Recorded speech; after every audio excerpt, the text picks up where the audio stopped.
Outlet Liquor is your place to buy a case. Stock up and save when you shop the lowest prices available every day at Outlet Liquor. You never have to wait for a sale. The more you buy, the more you save. Only at Outlet Liquor. What's your outlet?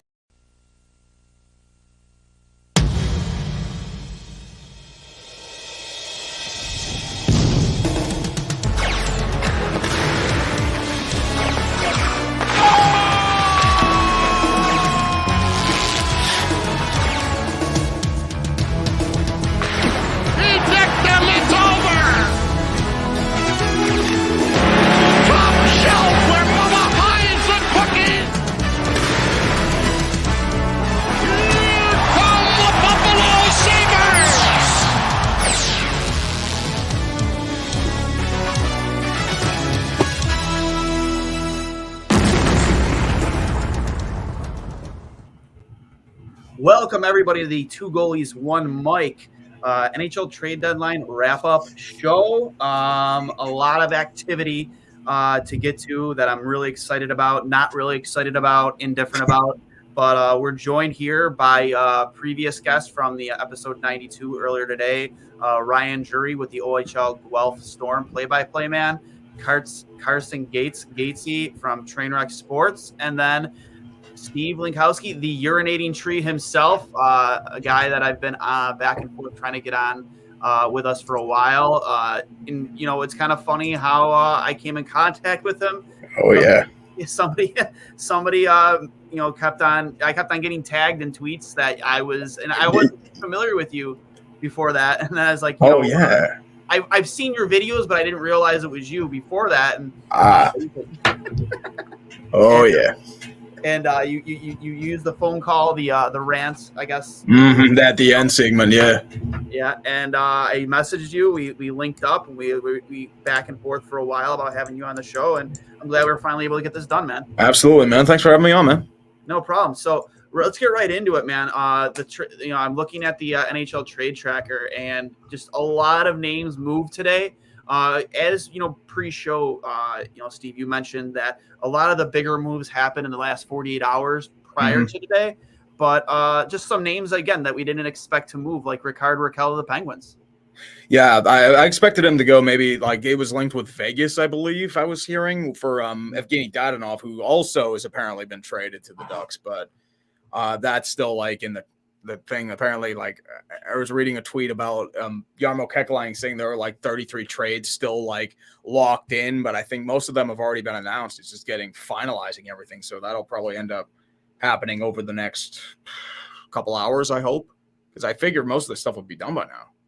Yeah, you would think. I mean, Ryan, you were on with the entirety of the show earlier today, and you know we had some reactions. You know, Sabres, you know, our hometown team here. Not doing anything, but just after an hour and a half of just kind of sitting back and taking it all in, your reactions to the trade deadline and some of the moves that were made.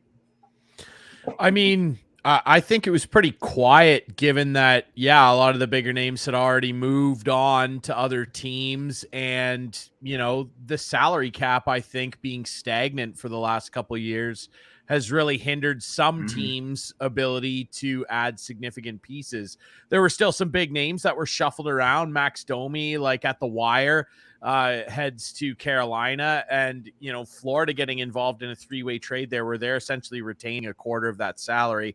You know, and some people are a little confused as to why Florida would maybe potentially do that in terms of assisting an Eastern Conference rival that they could play in the conference final.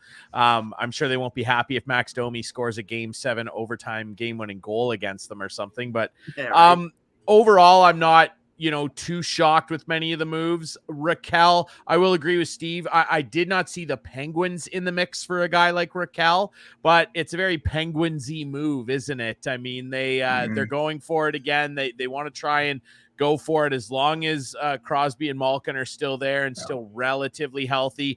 they find ways to do stuff like this. And Brian Burke and Ron Hextall are savvy guys. They know what their team needs. They know the type of players that fit in well with Sid and Gino in terms of scoring. And Ricard Raquel is certainly a piece that can help them do that. Obviously, Marc-Andre Fleury is the big fish that flew today, going to Minnesota. I am maybe a little surprised Jacob Chikrin didn't get traded, but I think that Arizona is going to hold out and try and cash in on him and his value with that cap number at the draft. But overall, some teams definitely got better and some teams definitely didn't. I certainly think the Maple Leafs, the word is that they're frustrated that they weren't able to add more to their team today. And obviously they're not very happy that the Coyotes took through waivers Harry Sateri that they signed out of the KHL. So frustrating day for teams like the Maple Leafs, but I think teams around them, certainly in Canada, got better, including Calgary. I think Calgary's had a very, very nice, not only trade deadline day, but just days leading up. And of course they did a lot of their business earlier with guys like Toffoli, but they're the best team in Canada right now, in my opinion. But some teams definitely got better. It'll be interesting to see how all the trades shake out. How about you, Carson? How did you feel coming out of this? I mean, there's nothing too crazy. Almost a little disappointed. I mean, Buffalo kind of sat on their hands, and initially I was a little disappointed by that. But at the end of the day, a couple more mid-round picks for this team isn't really going to help us too much. I mean, we got some younger guys with those veterans we have currently. Maybe they can help them mature a little bit. We're finally hitting some strides. 4 out of the last 5 games have been wins, which is, I don't know if I've been able to say that the last 10 years. But it's been really nice. And so hopefully they can kind of build on that. And if we lose guys to UFA, which is probably going to happen, that's probably for the best. We can fill them in with these younger guys. We'll have Paterka coming up, Quinn, Power. I mean, I'm pretty happy. But being here in Pittsburgh, it's like I was not expecting the Raquel move, and I'm really excited to kind of watch some games here with them. I don't know about you guys. You're a Pittsburgh guy, right? Yes, sir. Yeah. So how did you feel? Obviously, you saw the Raquel deal. How do you feel about the Penguins moving forward? Obviously, they're kind of trying to pushing their chips in the middle a little bit. There's always been questions about Tristan Jarry and whether he's ready to really handle the load going into a deep playoff run. How did you feel about what they did? The one move they did make, really right up against the deadline, the 3 p.m. deadline. Like, how did you feel about what they did essentially today? I'd say the main thing they really needed was a backup goalie more than anything. I feel like DeSmith's kind of shaky, especially in that he hasn't really found form, and they really have been running Jarry into the ground. So the big fear is like he might implode again come playoff time because he's just gassed, like the getting a Bokov syndrome. I would say the one thing too, like with Ricard Raquel, what they want, they've been having issues gaining chemistry with Malkin and his line mates. Kasperi Kapanen has been ice cold. Like I think he scored something like 1 goal in like 25 games. Evan Rodriguez has cooled off from his white hot start. He's at like 2 and 30. And then Zucker's been injured. So what they're shooting for is stuff along the lines of, okay, we need somebody to help out Evgeny Malkin because Malkin and Letang are free agents at the end of the year. They still need to be re-signed. They might be gone. So you're looking at a situation where, okay, this might be our last shot. We need to take care of something right now. And your situation is going to be, let's get Ricard Raquel.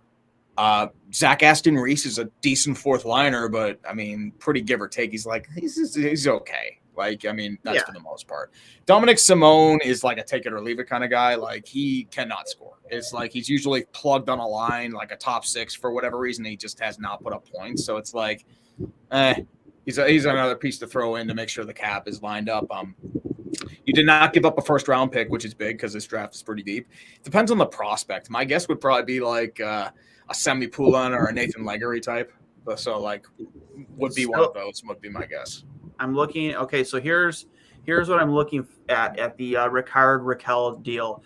Going to Pittsburgh is Ricard Raquel, and going back to Anaheim is a 2022 second round pick, Zach Aston Reese and Dominic Simone. So you're hit the nail on the head there with that. And then the second round pick, it isn't showing me here if there was any. There's no salary retained at all. So it's just straight up, Raquel for those 3 pieces.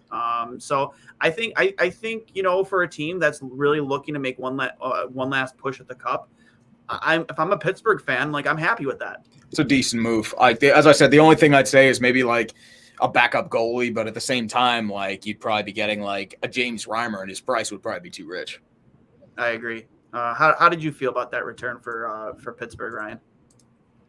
Or for Anaheim? I think it's fine just based on the fact that they knew that Raquel was probably not going to be part of their long-term plan. He's going to get a significant raise on the $3.8 million that he makes. I think he's probably going to land somewhere in the 5 to 5.5 range wherever he signs.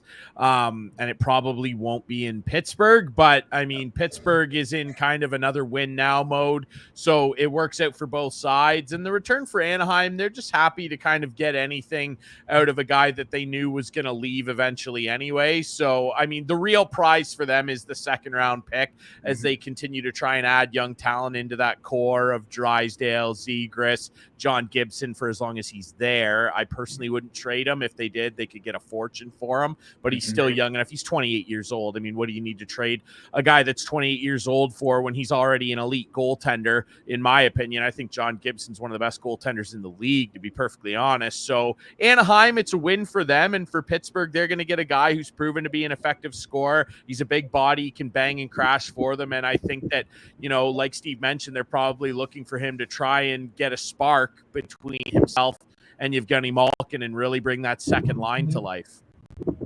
Actually, 35% salary retained, just tweeted out by David Pagnotta from the fourth period. Ducks retain 35% of probably to keep the salary cap in line.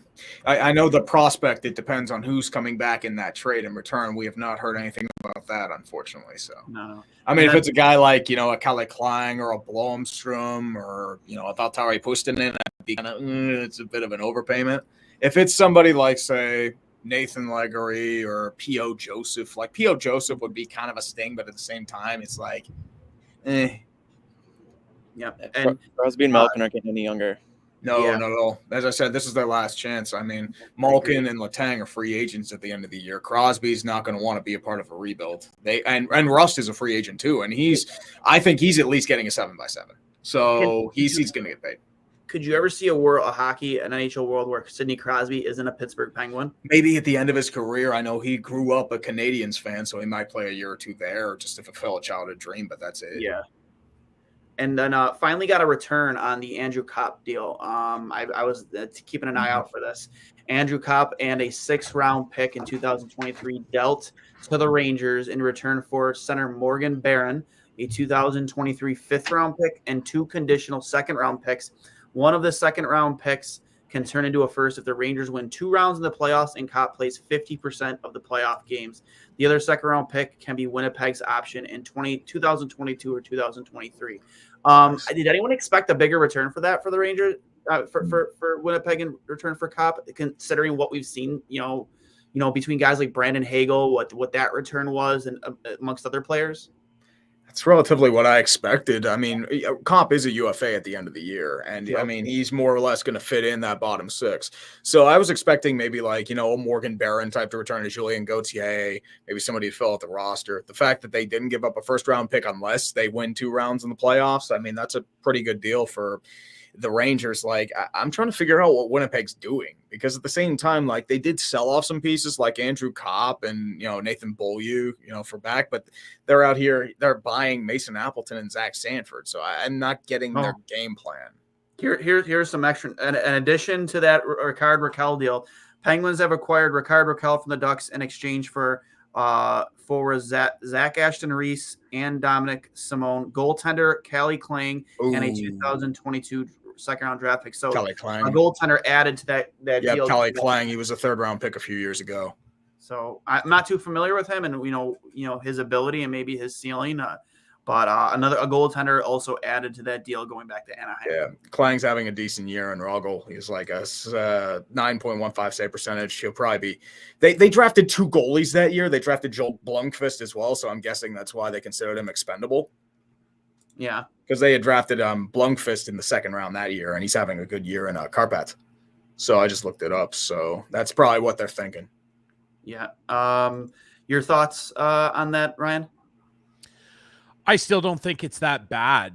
to be perfectly honest. I mean, yeah, you're losing out on a goaltending prospect that they rated pretty highly. And I know Ron Hextall was a big fan of him. And when he first took over as the GM in Pittsburgh, mentioned him as part of a key bit of their pipeline. That said, Jari is young. DeSmith, as long as he's still there, is fairly young. So they have a lot of belief in Jari. Like, if you listen to interviews this year with Hextall and certainly Brian Burke, like, they have a lot of belief in Tristan Jari. Like, Brian Burke, anytime you listen to him and he talks about him, just, says the best is yet to come. We still think that there's another level for him. So they have a lot of belief in Jari. And if you have that much belief in him and you've got extra pieces at the goaltending position at other levels, I still don't think it's that bad of a return to get a guy like Raquel who can make a big difference for Pittsburgh in the playoffs. Mm-hmm. As I said, they still have Blomqvist, so I think that's why they considered him like an excessive good. Yeah, I agree. You Gatesy? And did we lose him? He froze out. That happened to him earlier today, Steve. It's probably outdoors. Yeah, we started off the show earlier today, and he was frozen right from the jump, and his face was up like this. This one's even better, though. You should screenshot this one because he looks like Lou Diamond Phillips right now with the flow. He looks like Lou Diamond Phillips in Young Guns. That's a spectacular. He should make that his Twitter profile pic. Honestly, he should. Yeah, that's great. Photoshop that bad boy. That's what you should got do. it. I got it. That's Phillips. fantastic. Oh, yeah, God. Gatesy, I'm going to call him that for the rest of the time. Going to remove him. Maybe he's just done. I know he mentioned he had to get back to class, but other deals. That aside, other deals that were done today. On top of obviously Mark Giordano done yesterday. You saw Claude Giroux finally moved to Florida. Kind of felt bad for Philly. It's hard for me to feel bad for the Flyers, but being a guy who kind of got fleeced in the Taylor Hall deal at the deadline last year, a player that really can control his own destiny with a no move clause. Would only go to Florida. So, it really hampered that return for the Flyers. I think they could have gotten a lot more, in my opinion, probably maybe from Colorado. I bet you there was a better deal on the table from Colorado. Yeah, you probably would have gotten Justin Barron and at least a second from that 100%, deal. 100%. But other deals done today, some future consideration deals. Riley Nash going to the Lightning for future consideration from Arizona. Some lower end, a lot of future considerations. Michael McGiven, goaltender to Ottawa for future considerations from Calgary. Ryan Carpenter, a center, going to Calgary for a 5th round pick. Another one that came in right at the end of the deadline was Namestnikov going to Dallas for a 4th round pick from Detroit. And then obviously we all know Max Domi, still to be announced, according to the Columbus Blue Jackets. We still don't know the return going back to Columbus for Max Domi. I was starting to think that he wasn't going to get moved, and maybe that would be is he a UFA? I think he is, yeah. The return I was hearing was just Aiden Hreschuk. He was a 3rd round pick of Carolina a couple years ago. I think that's the only thing I've heard. Yeah. Your feelings on the Max Domi deal, what you think the return should be, Ryan? I mean, I figured Max Domi would probably get maybe a 2nd round pick at best if the draft capital was going to be a part of it, right? But I mean, if they can get a prospect and essentially get anything in terms of a young project for a guy that I don't think was necessarily keen on re-signing in Columbus. No. I think that for them to get anything, and Reschuk, has had a solid college career, and like he was a highly touted prospect. So I believe he plays for Boston College, if I'm not mistaken. But he, to get somebody of that ilk for a guy that probably didn't want to re-sign for your franchise, I think it's not bad for Columbus, who are just trying to piece together a new core of guys that they can build the future around. Yeah, and some AHL news, coming out from Kevin Adams of the Sabres. Some Krebs, Samuelson, and Fitzgerald were moved down and then back up again, so they're eligible for the AHL playoffs. I did listen to Kevin Adams' post game, or kind of his own wrap up of what happened today and why they didn't make any moves. And one of the reasons he gave was he didn't want to disturb the positive culture that was going on, and if the return wasn't worth what he felt would affect the chemistry in the room, then he wasn't willing to make that move. Which I can, we talked about it, Ryan. I can understand that. Another thing too was there were conversations of the Sabres being a third team to broker a trade in terms of like weaponizing their cap space, but unfortunately the two other teams involved just weren't able to get that done. Yeah, and again, I kind of agree with Kevin Adams, and it's interesting to note that the Sabres and Islanders are the only two NHL teams that have not made a trade the last 2 trade deadline days. And we all know what old Godfather Lou is like on the island. He doesn't do anything he doesn't feel like doing. And then for the Sabres, again, I just feel like what we talked about on the last episode earlier this afternoon. I just think that Kevin Adams, he likes what he's seeing from this young group right now in terms of building towards something positive, and didn't feel like he was going to get anything of significance in terms of an immediate roster player now that's going to help them, do anything down the stretch that's any different than what they're going to be able to do with the guys they have. And I think that he is, again, I said it at the end of the last episode, their phone is going to be extremely busy on draft day when, teams' cap picture for the next year starts to come into focus and they go, we can afford to keep this, we can't afford to keep this. And that's where the Sabres, who already have a lot of draft capital, 3 first-round picks, they are going to be able to take advantage of somebody else's cap problem. And I think they're going to be extremely active on draft day. Mm-hmm. Steve, obviously, you're more of a Penguins fan than anything, but looking at the Sabres and what they've been this year, the ups and downs, obviously the last month, winning their last 5 big wins against Jack Eichel and the Golden Knights in his return to Buffalo. We all know about the post-game comments that kind of set the Twitter world on fire. And then that big win against the Leafs, which we all love to see. We all love to see the Toronto Maple Leafs absolutely shit their pants, especially on a national stage at the Heritage Classic. How have you felt about this team under rookie head coach Don Granato and Kevin Adams, who initially when we brought him in was kind of thought to be a yes man for the Bagula family, but he has made some positive moves. If you want to take away yesterday, whether you feel that's positive or negative, how did you feel about what he's done with this team as the GM and what Don Granato's been able to do with this group? Guys like Tate Thompson and just other players that maybe kind of surprised and the reemergence of 2 of Rasmus Dahlin. The thing with Buffalo, at least for me, they're a lot better than they were last year, which, I mean, after considering how that was, there wasn't much else you could go besides up. I think they're on the right track. I think Granato's been the right coach for them so far. As you've mentioned, Tage Thompson's really come into his own, which is huge because that at least salvages some semblance of the Ryan O'Reilly trade. You also have Jeff Skinner, who's having a resurgence as well, which was absolutely needed because he had negative value at some point. Kyle Poso's also come back a little bit. Dahlin starting to emerge into what you thought he'd be. Middlestad's coming into his own a little bit. Peyton Krebs has seemed like he's shown flashes. Alex Tuck is a good piece you can build off of as well. I know that's a long term as well. My question is, once again, goaltending is something you'll probably have to fix over time. Craig Anderson, nice story with the 300 wins, but at the same time, he's not your long-term answer. Ukko-Pekka Luukkonen, UPL, I mean, he's still in the minors. He's still developing, so you've got a little bit of time there. Your trajectory is probably not a year from now, but maybe a year after. I do like Kevin Adams in his regard because, I thought they were going to get fleeced on the Eichel deal, especially with the issue about his shoulder surgery, about everything that happened in regards to the offseason, the chaos that had happened throughout. I thought they got an okay return for what it was worth. I mean, you got a first, you got Krebs, you got another pick as well as Alex Tuck, who you could use to either flip or use as a regular roster player.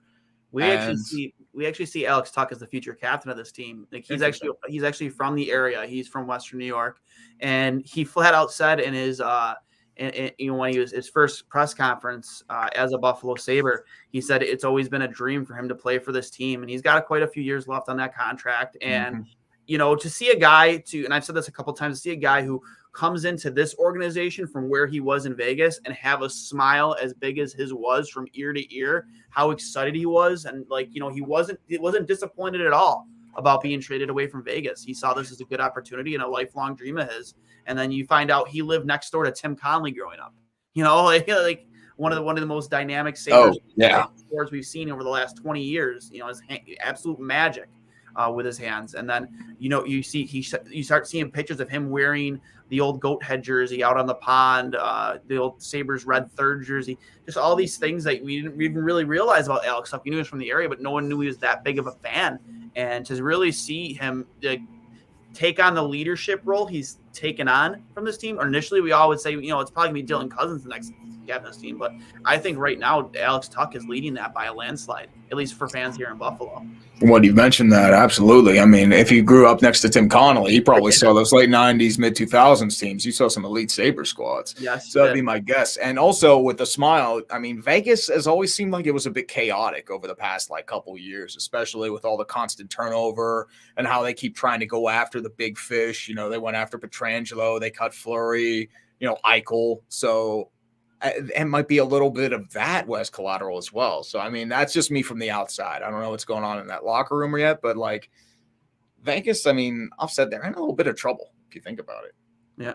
From Chris Johnson, reporter Chris, it's 5:28 p.m. Eastern time, nearly 2.5 hours post-deadline, and there are still teams on hold with NHL Central Registry to have their trades approved, as you mentioned earlier. Then if David Pagnotta, if what Kekalainen said was accurate, 33 trades. We're sitting currently at 28, unless Carolina, Columbus, Florida deal is considered more than one trade.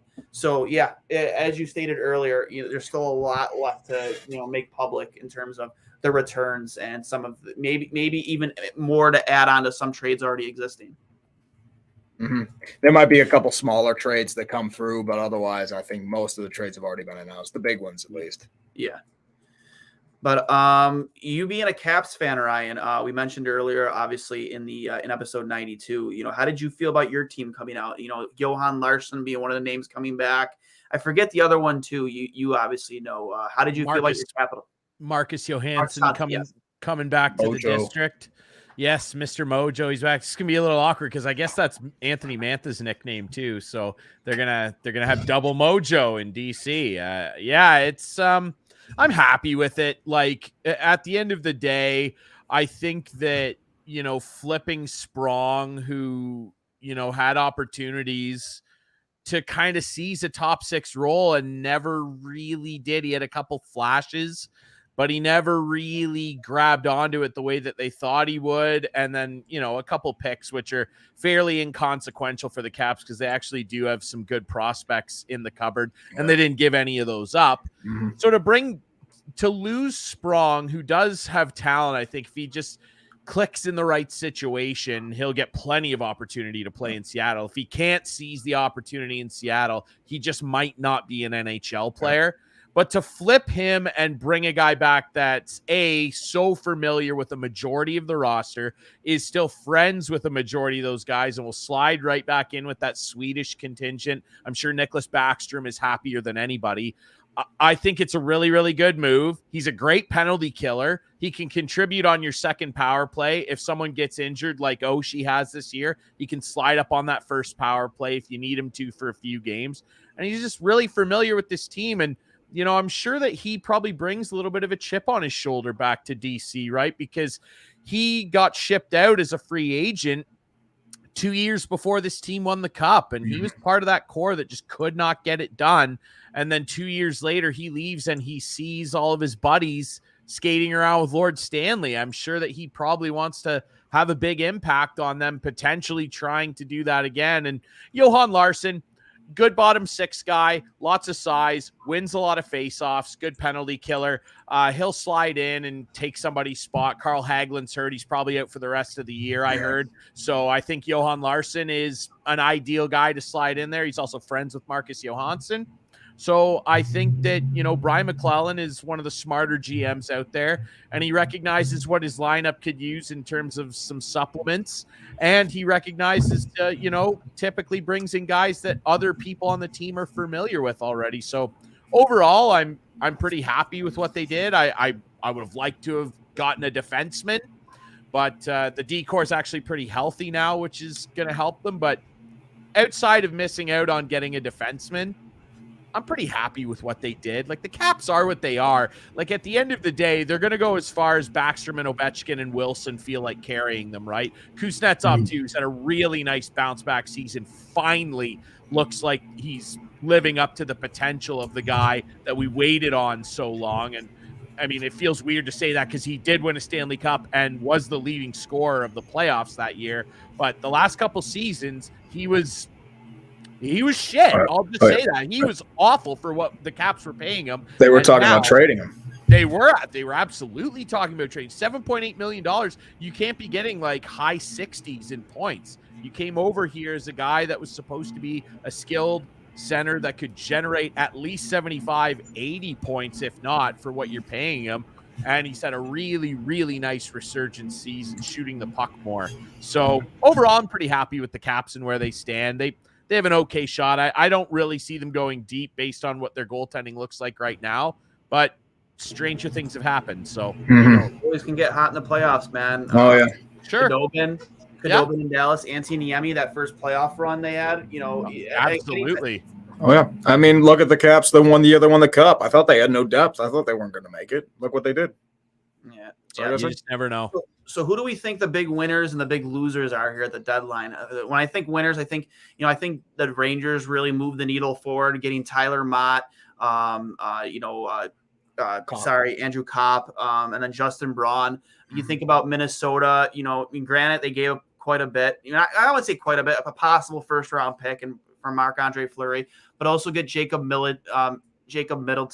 So just to name a few of the deals that went down, like who do we feel like are the big winners and maybe the losers of the trade deadline right now? Because again Detroit getting Jake Wallman, Oscar Sundqvist, and a second round pick for Leddy, kind of an aging defenseman, and then Luke Wachowski. I look at Detroit did a pretty good job. The Avs did a decent job, improving their team. But if I'm a guy who thinks, if I'm going to look to an absolute winner, I'm kind of veering my direction over to the Rangers. I'd say like Chicago and Anaheim, I thought they had pretty good trade deadlines. I think they got nice returns. I mean, they got a nice haul for Hampus Lindholm. I mean, they did have to take John Moore's contract, but Urho Vakanainen should slot in for where Manson and Lindholm are. I mean, they should have technically traded Josh Manson a few years earlier. They would have gotten a big haul, but a lot more, yep. Oh, yeah, but, I mean, second and a prospect isn't bad. They got a decent return in Raquel. So, I mean, they are in a bit of a free fall. They're not ready yet, but they've shown strides. So, what they're hoping is, okay, we can build on what we have right now. You have Troy Terry. You have Sonny Milano, Zegras. You have Drysdale that's starting to come in. You have more prospects on the way. And that's what I'm thinking. I also like what Chicago did as well, especially with Brandon Hagel. You converted a undrafted free, like a free agent signing. I know he's a former Buffalo Sabre. I get it. 2 first-round picks. 2 first-round picks plus Taylor Radish and Boris Kachuk, who could emerge as top sixers. He was there. They were never going to get a chance in Tampa. So, I mean, they did really well. Plus a first for Marc-Andre Fleury. I mean, you're finally rebuilding instead of paying lip service to rebuilding like Stan Bowman did and then just throwing money at the wind. That was what I'd say would be my winners, to be honest with you. I agree. Now that I think about it, if in terms of moving the needle forward towards a playoff run and a cup run, I guess I would veer my winner toward a team like a Rangers or a team like a Colorado or actually no, Florida too. I like Tampa Bay too. Tampa Bay and Florida both did very well. Yeah, but in terms of building a better team for the future, I have to agree with you on Anaheim for sure. They got a haul for Hampus Lindholm and, obviously Josh Manson, you mentioned they might have done a little bit better had they traded him a little bit sooner. But, I in Chicago too, I didn't even think of that. I guess winners for your cup run and then maybe winners towards based on building a better team going forward in the midst of a rebuild. Well, yeah, I agree that Chicago and Anaheim are probably the ones that you would look at, certainly, maybe even Detroit a little bit in terms of trying to build for the future. They certainly made the most of the guys that were on their roster that teams had interest in, particularly Chicago with that Hagel deal. And I mean, covering the OHL, I watched a lot of Radish and a lot of Kachuk. They're 2 guys that could absolutely impact your lineup. Radish, of course, playing on that line with Dylan Strome and Alex DeBrincat and Erie. That was as good a first line as we've seen in the OHL. DeBrincat scored 65 goals. Like, that line in the OHL was, I mean, you just did not want to play them. So it's kind of cool that they all get to come back together. And Kachuk, just a gritty guy, not the biggest dude in the world, but he just does not back down. He's a little bulldog out there. I think at worst he ends up as a decent third liner and certainly a penalty killer. He did a lot of that in junior. So I think they made it really well. But yeah, you're right. There's a difference here. Those are winners in terms of building for later. In terms of winners for right now, yeah, Colorado, of course, Minnesota. Minnesota got the best player available. Hands down. They got the best guy available at the deadline, and that's Marc-Andre Fleury. He's a Hall of Fame goaltender. He's going to go down as one of the greats of his generation.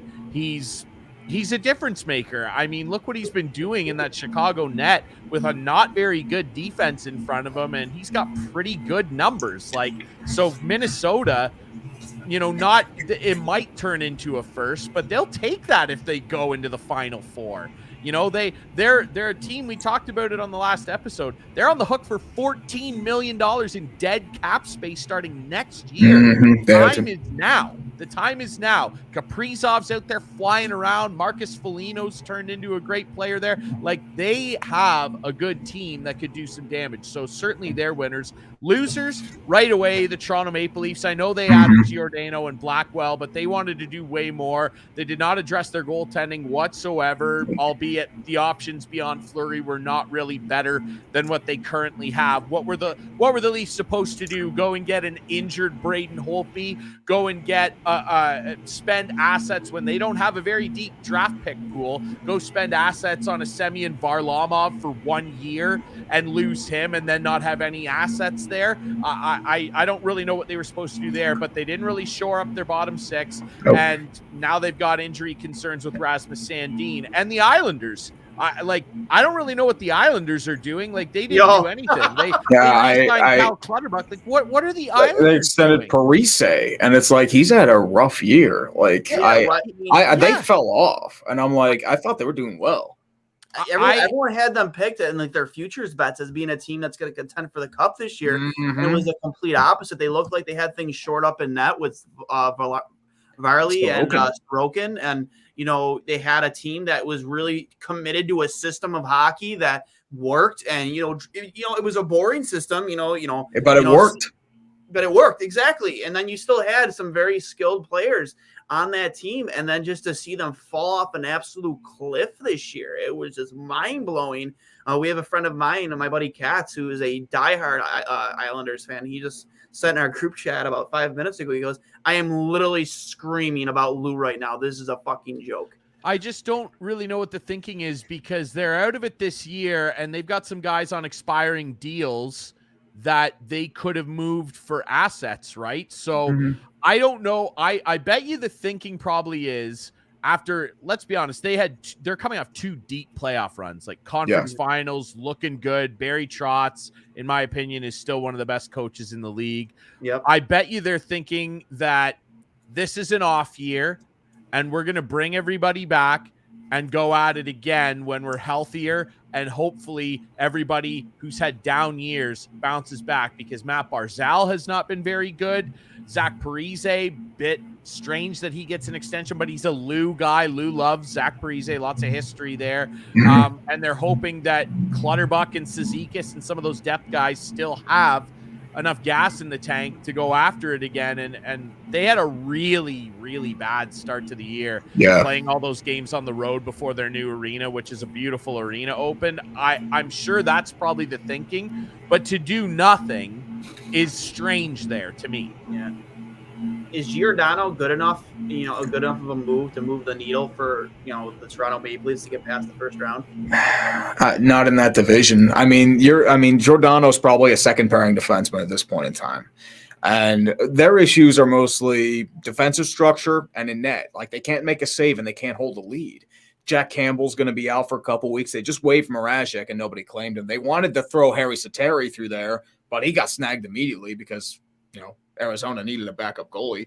So who do you trust? Eric Kallgren and Joseph Woll? Like, they're in trouble.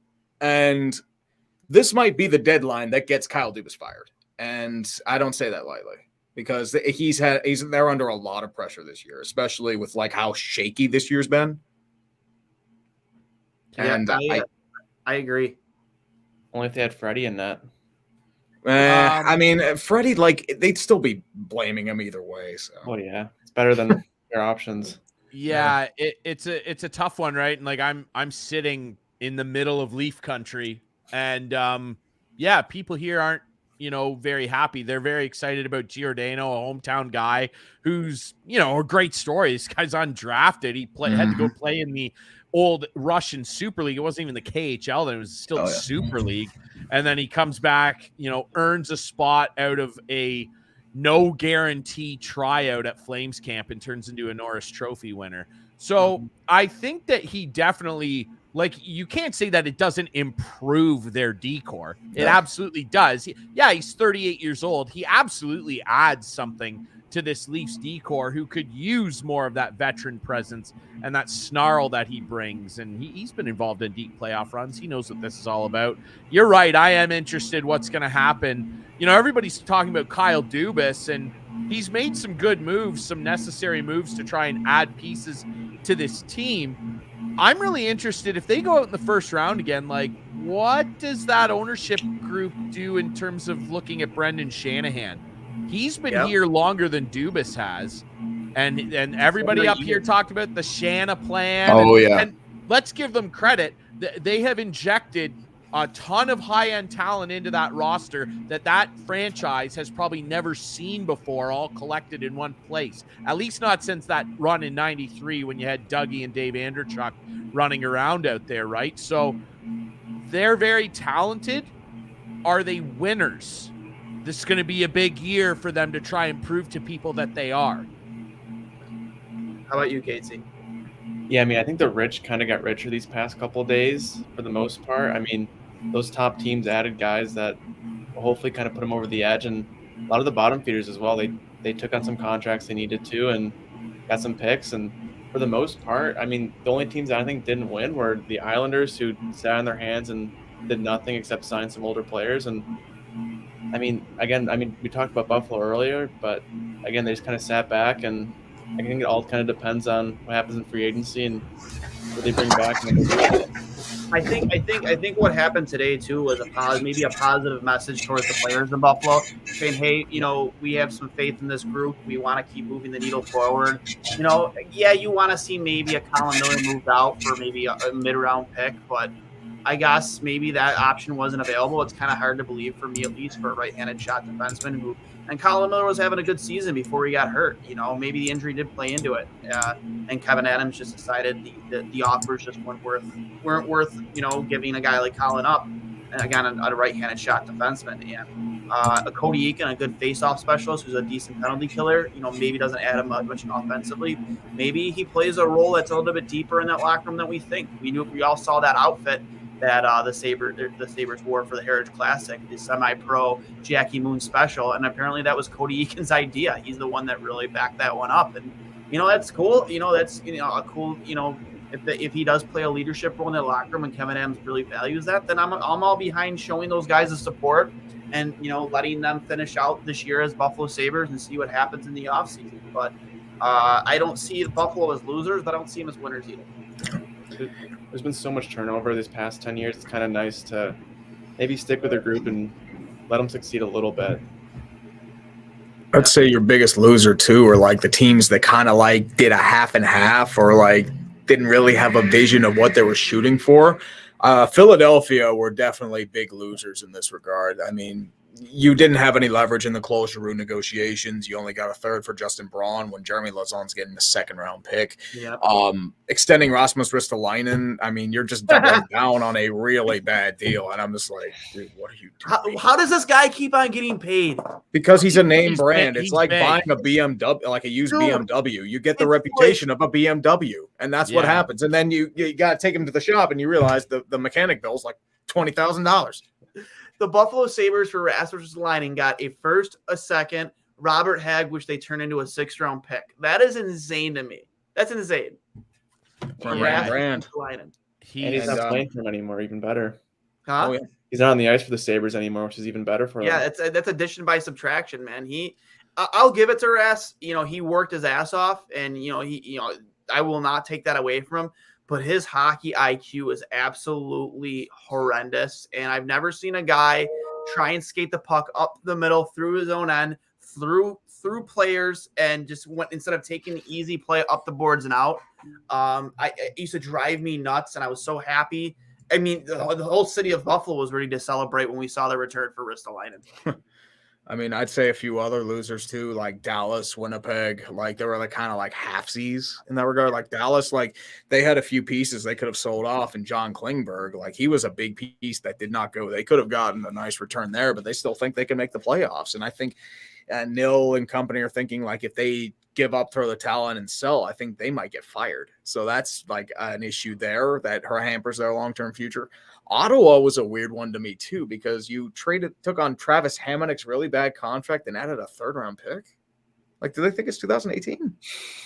Yeah, I have a really hard time reconciling with what Ottawa is thinking here. And I mean, I don't mean to rag on the guy, but it's no surprise to me that they're making moves like this after Pierre Maguire joins the organization. I mean, Pierre, he's got a bit of a reputation of thinking he's the smartest guy in the room. And hey, fair play to him. I'm not an NHL general manager, am I? I'm just some guy. But I thought Dorian was still in charge, or is Maguire he is the general manager, but they've added Maguire to their hockey ops department. And certainly back in the day when he was a coach, and he was bad. It failed very miserably in Hartford. The players couldn't stand him, and his involvement with Pittsburgh too. He's definitely a guy that, he thinks he's the smartest guy in the room, and you look at his track record, and it turns out he really isn't. I'll give him credit in this sense. I think he knows quite a bit about prospects and everything like that, but I don't think that he's necessarily a guy. Let me just say this.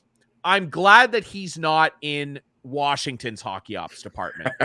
That's about as nice a assessment as I can make of his work and track record. Don't understand the Hamonick thing at all. You could have had him for free on waivers and paid the $3,000 fee to pick him up off waivers. You need him so bad now that a 3rd-round pick's out the door for a team that was apparently done their rebuild. Look where they are. I don't think so, Pierre. Pierre times 2. Try again. It's hard to find a worse run organization, than the Buffalo Sabres, but I think the Ottawa Senators may have us beat. That's because of a certain guy up top, certain Eugene Melnick. And I think the main reason why they did that, I'm not sure what his signing bonus is, because I feel like what he does is he tries to get contracts that are mostly paid so he can save money and save a few bucks. That's what happened with, I think, Marian Gaborik and I forget his name. Mikhail Bodker, a couple of those contracts. But I think they're just doing that to get to the cap floor for next year, which there are better ways you can do that. And plus, you're blocking more of your defensive prospects, which still is okay, you're going to play Travis Hamonick on the 3rd pairing. Great. What's he going to do? I mean, you already have are you going to trade Zaitsev, or are you going to, what are you doing? Yeah. Exactly. What are you doing? Can be said for teams like Ottawa and the New York Islanders. Thanks for hopping on with us here, Steve. We're going to wrap this up. Absolutely. But before we go, which team do we all think really moved the needle forward most in terms of becoming maybe more of a favorite for the Stanley Cup? I mean, I think the obvious choice would be probably Florida. But I think the Avalanche did themselves, a great service to, really making a strong playoff push. I think they're kind of on the bubble too, a team that we've expected the last 2 years to really make a run at it. But what teams do we really feel made the best moves to really better their chances at, contending for a cup this year? I really like Tampa Bay, what they did, adding Nick Paul and Brandon Hagel to that bottom 6, making themselves more physical, more aggressive, making more of a mold towards what they were, trying to add the new Barclay Goodrow and Blake Coleman. They're trying to rebuild that line. And all they really did was trade prospects who weren't really going to mesh with a bottom 6. They were more top 6 prospects, but they were never going to get a shot. So that's what I feel like they did well there. And I think they're priming up for another deep run if they can. Yeah, I mean, it's really hard to argue that Tampa Bay not having like the best week right here now, but I really like what Minnesota did. I mean, they're not kind of like the perennial team in the NHL right now, but getting Fleury in, I love the Delory pickup, kind of rounding out that bottom six of them, toughening up, kind of taking a lot of the brunt off of Marcus Foligno's shoulders. And I really like this team. I think they might be able to make a run once the playoffs start. They made a run last year, that's for sure. And I think now you have a strong duo with Cam Talbot, as long as he can find his game again. And then you have Marc-Andre Fleury, you know, again, as Ryan mentioned earlier, one of the better just not playoff goaltenders, but goaltenders of our generation that we've been able to watch. You specifically, Steve, there, you know, for Pittsburgh. But I like what Tampa's done. That's actually what I thought too when they brought in Nick Paul and Hagel, is just like that dynamic they had in their bottom six with Blake Coleman and Barclay Goodrow. I think they maybe not direct replacements for those guys, but you know they play similar styles, and I think they really helped themselves move the needle forward. But for me, I still think as long as you're getting the playoff goaltending, is if you're getting regular season, Bob, in the postseason, I think the favorite for me for the Stanley Cup, hands down, is going to be the Florida Panthers. Yeah, I agree. I think Florida did a lot for themselves.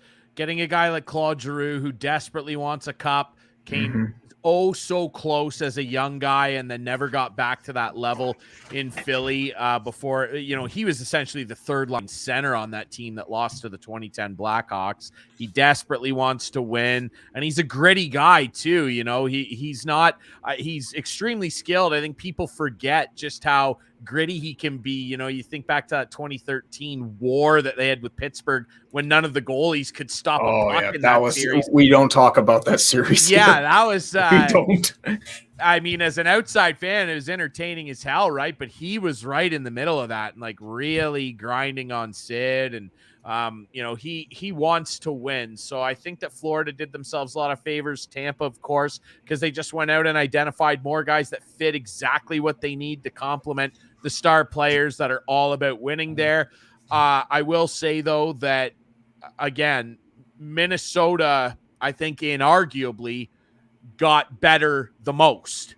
And, I mean, you add the number one guy that everybody was kind of wondering, will he, won't he? When you add somebody and upgrade a position that significantly, no disrespect to Kaapo Kähkönen, who's now a San Jose Shark, and Cam Talbot, who has had a nice little run the last couple weeks, Cam Talbot. But when you upgrade from them to Fleury, I think that big of a jump at a position makes you the biggest winner of deadline day. But I think it's hard to argue that Florida and Tampa, those Floridian teams, certainly addressed everything they wanted to. But Minnesota, of all the teams today, got better the most. 100% agree. And I'm still waiting, trying to find a friggin' return for Dandonoff. You know, no, it's still backed up. Like TSN still hasn't done it. Nice an update since 416. It'd been nice to get that before we signed off. But I tend to agree about Minnesota too. I think they, again, you can't deny what Marc-Andre Fleury can provide for that team, and especially in the playoffs. When he's on, man, it's kind of wild that he won the Vezina last year and he's on his third team in a year. It's bizarre. Yeah. I mean, Vegas cut him for cap reasons. That's the reason why he got shipped off. They wish they didn't now. That's for sure. I mean, with Robin Lehner out, I mean, he got done dirty there. I mean, I wasn't a big 100%. Fan of Fleury. Like in 2010, 2015, he was a rough goalie. Like he gave up a lot of bad goals. But I mean, in that regard, like he really rebounded his career. I mean, he won a Vezina, and then you just trade him for literally nothing. Nothing. Just the cap space. Like that's all you trade him for. It's just like it's that whole picture that Alan Walsh had posted the year prior. Just DeBoer. Yeah. So. But hey, guys, thanks for hopping on with me. Appreciate it.